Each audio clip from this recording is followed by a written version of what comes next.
안녕하세요. 영양쌤의 상담 스케치북 그 두 번째 시간 시작하겠습니다. 오늘의 게스트를 소개합니다. 영양상담계의 지존이시죠. 그리고 의사 선생님들이 가장 많이 찾는 임상영양계의 스타 강사이시기도 하십니다. 김혜진 팀장님 모시겠습니다. 큰 박수로 맞이해 주세요.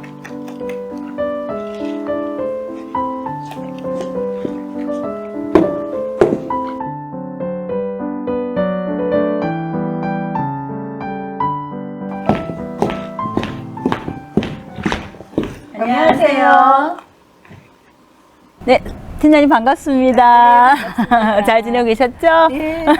우리 팀장님, 스님들께 소개 인사 좀 부탁드리겠습니다. 안녕하셨어요. 임상영양사 김혜진입니다. 네, 우리 김혜진 팀장님은 지금 현재 카톨릭대학교 여의도 성모병원의 임상영양 팀장님으로 계시기도 하시지만 우리 대한영양사협회 부회장님으로 계셔서 우리 스님들께서 엄청 지금 반가워하실 것 같으세요.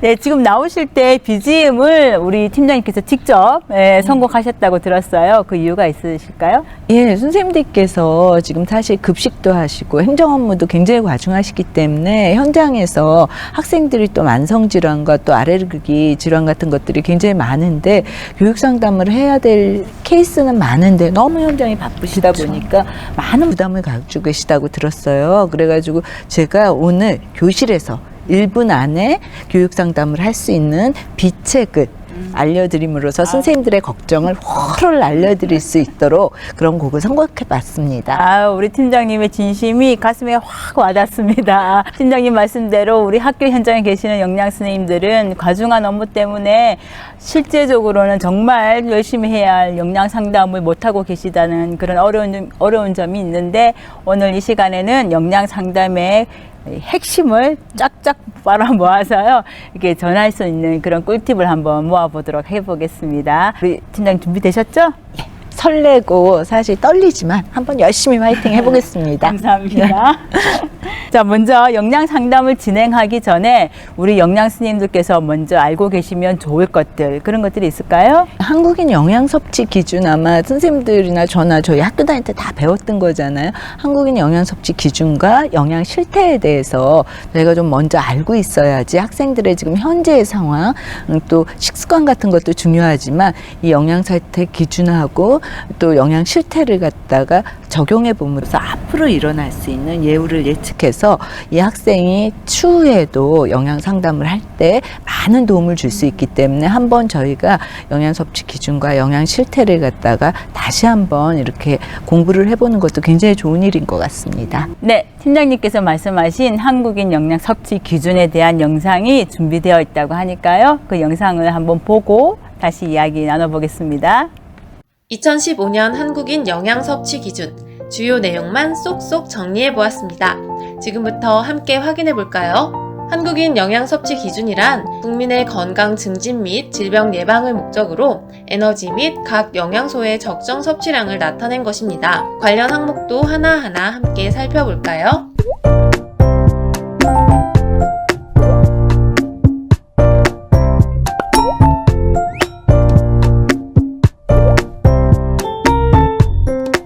이제 본격적으로 한국인 영양 섭취 기준에 대해 알아보겠습니다. 연령별 체위 기준을 보면 아동 청소년기에 급격한 변화가 있는 것을 알 수 있습니다. 그럼 이 시기의 영양 섭취 기준에 대해 좀 더 자세히 알아볼까요? 영양소별 에너지 적정 비율은 성인의 것과 비슷한데요. 특히 학생들의 과잉 섭취가 우려되는 첨가당은 총 에너지 섭취의 10% 이내로 권고하고 있습니다. 에너지는 남자 1700에서 2500칼로리, 여자 1500에서 2000칼로리 사이이고 단백질은 체중 킬로그램당 1.03에서 1.13g을 권장하고 있습니다. 당과 함께 과잉 섭취가 우려되는 나트륨은 두세 이상에서 1일 2000mg을 목표 섭취량으로 설정하고 있습니다. 지금까지 한국인 영양 섭취 기준에 대해 알아보았는데요. 우리나라 국민들은 실제로 영양 섭취 기준에 알맞게 섭취를 하고 있을까요? 만 1세 이상에서 영양 섭취 기준 대비 실제로 얼마만큼 섭취하고 있는지를 영양소별로 살펴보겠습니다.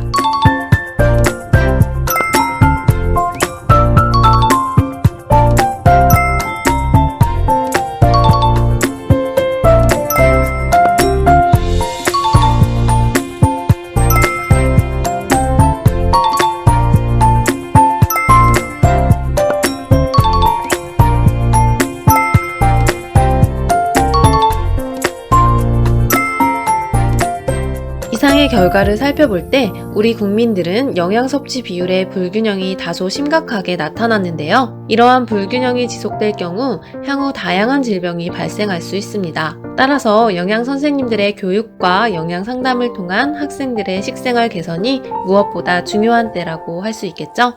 지금까지 2015년 한국인 영양 섭취 기준과 영양 섭취 실태에 대해 알아보았습니다. 네, 영상을 통해서 한국인 영양 섭취 기준과 영양 실태에 대해서 이제 화면을 봤습니다. 제가 알기로는 2020년도에 한국인 영양 섭취 기준이 변경된다고 이야기 들었어요. 2020년도에 저희가 5년마다 한국인 영양 섭취 기준, 영양 실태 이런 것들이 이제 제정이 되는데 올해가 바로 그해예요. 근데 아직까지는 지금 공표가 안 나왔고요. 나중에 올해 보건복지부 홈페이지에서 선생님들께서 한번 찾아보시면 업무에 굉장히 도움이 되실 것입니다. 어떻게 변경되는지 정말 궁금해지는데요. 기대를 한번 해보겠습니다. 우리 팀장님께서는 아무래도 병원에 계시니까 많은 환자들을 만나고 계실 테고 또 영양 상담도 계속 진행을 해오셨을 텐데 요즘 가장 많은 내용이 어떤 게 있을까요? 영양 상담. 요즘은 사실 모두 이제 소아 청소년뿐만 아니라 성인들도 가장 많은 게 조금 핫하게 떠오르는 게 비만입니다. 왜냐하면 이게 식습관도 서구화됐고 또 이제 윤택해진 것도 있고 또 먹방이라든지 유튜브도 굉장히 많고 아주 결정적인 거는 코로나19 때문에 실내 활동을 많이 하게 되면서 운동량이 굉장히 줄어들었어요. 그래서 보통 저희가 농담처럼 하는 소리가 다 2kg씩 전 국민이 늘었다. 그러니까 지구 전체가 무거워졌을 거다. 이거 큰일 났다. 그럴 정도인데 사실 이렇게 이제 소아 청소년기에 비만이 있으면 성인기에 갔을 때 이 합병증으로 인해서 이상지질혈증이라든지 고혈압이라든지 당뇨 같은 만성질환이 오기가 쉽습니다. 그래서 요즘 가장 많은 교육은 이제 소아 비만 환자들에 대한 교육이 굉장히 많고요.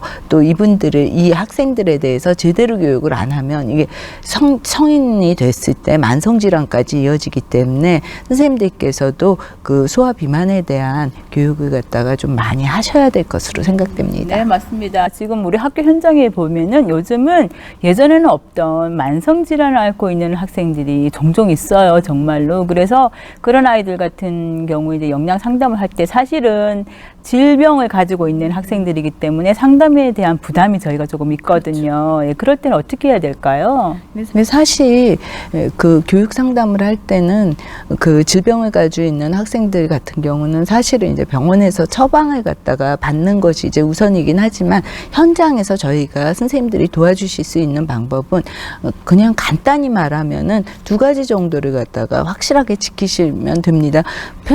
정상 체중을 갖다가 유지하도록 이렇게 해주시면은 사실 그 나이대에 맞는 정상 체중을 유지하고 또 하나는 아주 간단하게 단순당 같은 거라든지 염분은 줄이고 지방 종류, 콜레스테롤은 제대로 알고 잘 먹고 그다음에 섬유소는 양을 늘림으로써 영양소의 균형을 맞춰준다 그러면 어느 정도의 만성질환은 다 커버할 수 있고 또 거기에 따라서 만성질환마다의 또 지켜야 될 생활습관을 더해준다 그러면은 모든 교육이 이제 만성질환에 대한 교육이 공통적으로 이루어지기 때문에 선생님들이 쉽게 접근하실 수 있습니다. 우리 팀장님께서 이렇게 설명을 해주시니까 영양 상담이 상당히 이제 쉬워졌습니다, 갑자기. 네, 정말 쉽게 설명을 해주시는 것 같은데요. 정말 우리 선생님들 걱정하지 않으셔도 될 것 같습니다. 네, 그렇다면 우리 영양 상담의 목표는 2가지로 정리가 되는 것 같아요. 이제 체중 조절 잘 하는 것하고 그리고 균형 있게 영양소를 섭취할 수 있는 것. 그 2가지만 지켜주면 그래도 어느 정도 상담을 좀 쉽게 진행을 할 수 있다. 이렇게 말씀을 하셨는데요. 자, 이어서 이제 우리 그 팀장님께서 말씀하신 대로 우리 선생님들 걱정을 한꺼번에 날려드릴 수 있게 이렇게 간단하게 바로바로 학교 현장에서 적용할 수 있는 1분 영양 상담 영상을 저희가 준비를 해봤습니다. 그 영상을 한번 보고 진행을 해보겠습니다.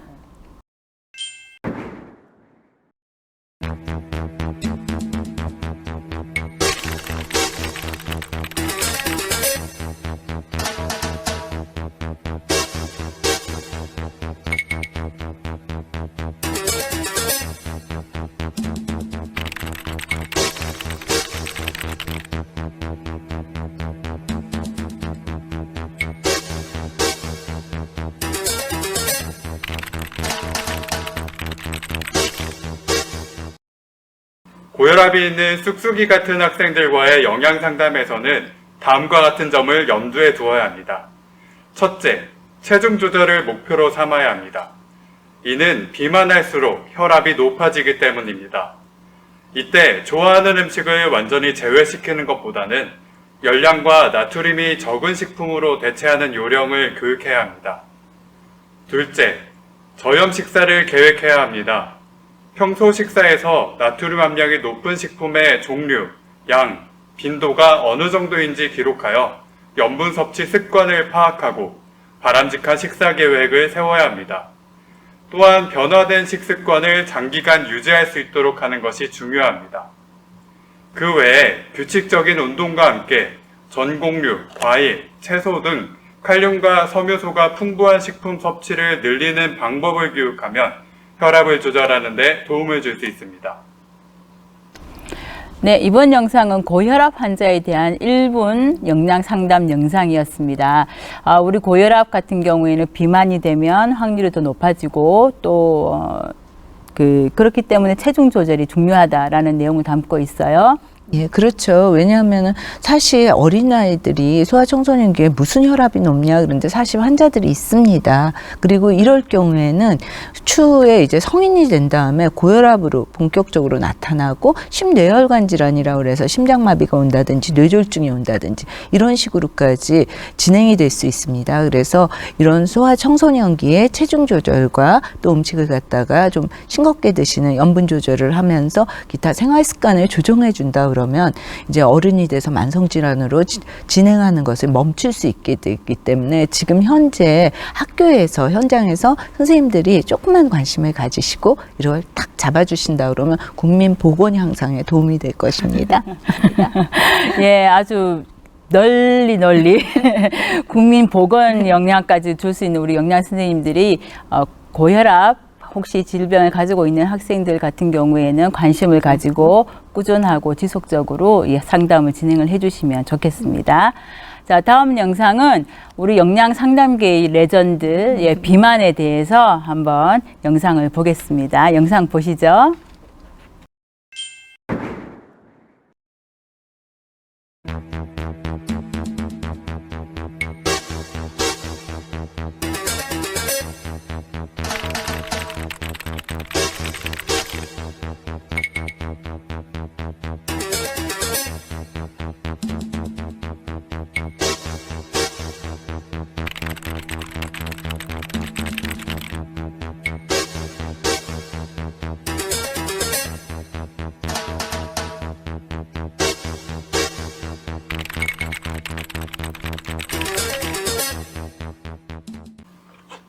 비만이 있는 포동이 같은 학생들과의 영양 상담에서는 키에 맞는 정상 체중 유지를 목표로 해야 합니다. 상담의 주요 포인트는 다음과 같습니다. 첫째, 식습관 패턴을 수정해야 합니다. 현재의 식습관 패턴을 파악한 후 패턴을 수정하거나 대체하여 지방, 당분, 염분은 낮고 영양가가 높은 식품을 선택할 수 있도록 도와야 합니다. 둘째, 학생의 연령을 고려하여 상담해야 합니다. 저학년은 신호등 식사, 고학년은 식품 교환표 등의 자료가 효과적이며 사춘기 청소년은 부모의 과도한 개입보다는 개인의 의사를 존중하는 것이 중요하므로 가족과 연계하여 학생을 중심으로 영양상담을 진행해야 합니다. 마지막으로 생활습관을 변화시킬 수 있도록 도와야 합니다. 컴퓨터, 인터넷, 전화 등 다양한 매체를 통해 행동수정 요법을 진행하는 것이 효과적이며 운동 및 전반적인 생활 습관을 자기 관찰하게 하고 자신에게 맞는 계획을 수립할 수 있도록 해야 합니다. 네, 소아비만에 대한 영상을 보았습니다. 소아비만 같은 경우에는 이게 성인병이나 만성질환까지 이완될 확률이 높기 때문에 정말 관리를 잘 해야 되거든요. 특히 우리 아이들 같은 경우에는 성장기에 있기 때문에 이러한 경우에는 정말 우리 영양선생님들께서 이렇게 집중 있게 그렇게 관리를 하셔야 될 것 같아요. 예, 그렇죠. 사실 소아비만 같은 경우는 이제 어른들의 성인 비만은 단순히 몇 킬로 뺀다. 이게 목표 설정을 하고 그냥 달리면 되는데 소아비만 같은 경우는 사실 성장도 해야 되고 근육이 많이 소모되면 또 안 되기 때문에 사실 이런 부분에서 굉장히 성인 비만하고는 다르게 성장을 제대로 하면서 또 근육도 제대로 갖출 수 있도록 골고루 섭취하면서 또 조정을 해줘야 되고 사실 또 엄격하게 하다 보면은 목표량이 현실감이 없잖아요. 뭐 한 10kg 줄여라 이러면 저희 다 포기하잖아요. 그러다 보니까 이런 목표량을 갖다 잡는 것보다는 이제 실현 가능한 일주일에 한 500g 정도 빼서 한 달이 지났을 때 2kg 정도 조정하면서 또 이 학생들이 또 어느 정도는 그 혼자서 먹은 걸 갖다 너무 분위기를 갖다가 이제 엄격하게 하다 보면은 숨어서 먹기 또 아니면은 먹은 거 거짓말하기 또 그거보다 더하면 있을 때 다 먹어버린다든지 이런 나쁜 습관을 형성할 수 있기 때문에 선생님들께서 굉장히 동기를 유발하시면서 가까이 가서 하나하나 천천히 정말 저희도 일생 다이어트 하잖아요. 그러니까 평생을 가면서 조정을 할 수 있도록 잘 교육을 해주시는 것이 중요하다고 생각합니다. 네, 맞습니다. 비만 관리는 정말 힘든 질병인 것 같아요. 관리하기가 어른들도 힘든데요. 네, 그렇지만 이제 비만 때문에 고민이 많은 우리 아이들한테 좀 더 관심을 가지고 우리 팀장님께서 하신 말씀을 잘 기억을 해두었다가 상담이 필요한 학생들한테 적기적소에 잘 사용을 하면 좋겠습니다. 자, 다음 영상은 정말 걱정해요. 최근 점점 늘어나고 있는 소아당뇨. 저도 소아당뇨가 있는 아이들을 종종 만났었거든요. 이런 아이들을 위해서 우리가 어떻게 상담을 해야 될지 1분 영상 한 번 더 보시겠습니다.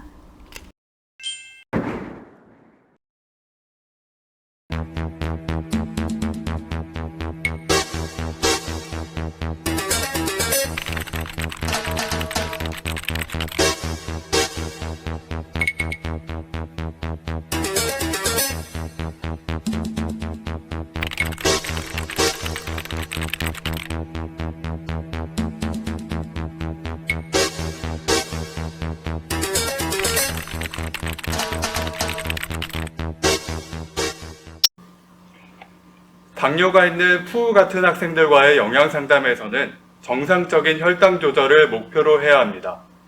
이를 위해 첫째, 규칙적인 식사가 중요합니다. 식사력 조사를 기반으로 1일 3회의 식사와 2에서 3회의 간식을 계획해야 하며 금지 식품을 위주로 하는 부정적인 접근 방식보다는 건강한 식품 선택 및 식사량에 초점을 둔 긍정적인 접근 방식이 효과적입니다. 둘째, 적당한 당질 섭취가 중요합니다. 간식 섭취 시에는 당질이 함유되지 않은 음료를 선택하고 물을 많이 마셔야 하며 음식물은 접시에 담아 먹어 자신이 먹는 양을 인식하고 조절하는 것이 중요합니다. 마지막으로 편식하지 않고 골고루 먹어야 합니다. 외식 시에는 가급적 식품군이 골고루 배합될 음식을 선택하고 외식 시 자주 이용하는 음식의 종류를 확인하여 외식의 양을 조절하거나 문제가 있는 음식은 배체하는 방법을 교육해야 합니다. 네, 영상 잘 봤습니다. 역시 소아당뇨의 핵심은 혈당 조절이죠. 우리 팀장님께서도 소아당뇨 아이들 많이 만나시죠?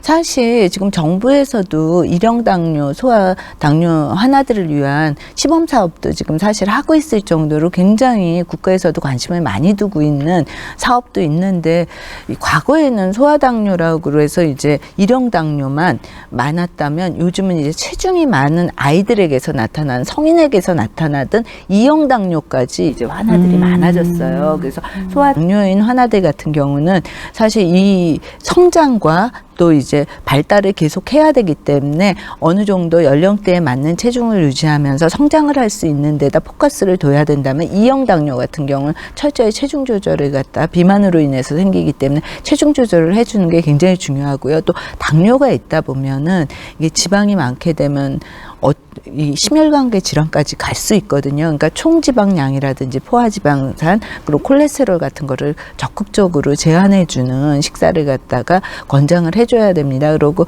어린 나이에 사실 이런 당뇨를 앓는다는 것은 제한돼야 되는 식품이 많기 때문에 사실 선생님들이 많은 관심을 가지시고 지속적으로 이렇게 교육을 해주셔야지, 안 그러면은 이제 저혈당이라든지 운동을 한 다음에 또 저혈당이 많이 빠질 수도 있고, 또 저혈당이라서 또 많이 먹어서 고혈당이 올 수도 있고, 그렇기 때문에 항상 관심을 가지시고 바쁘신 중에도 좀 환아들에게 관심을 가지고 적극적으로 다가가 주셨으면 합니다.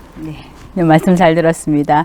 지금까지 김혜진 팀장님과 만성질환인 비만, 그리고 당뇨, 고혈압을 증상을 가지고 있는 학생들의 영양 상담에 대해서 이야기를 나눠봤습니다. 잠시 쉬었다가 다시 진행하겠습니다.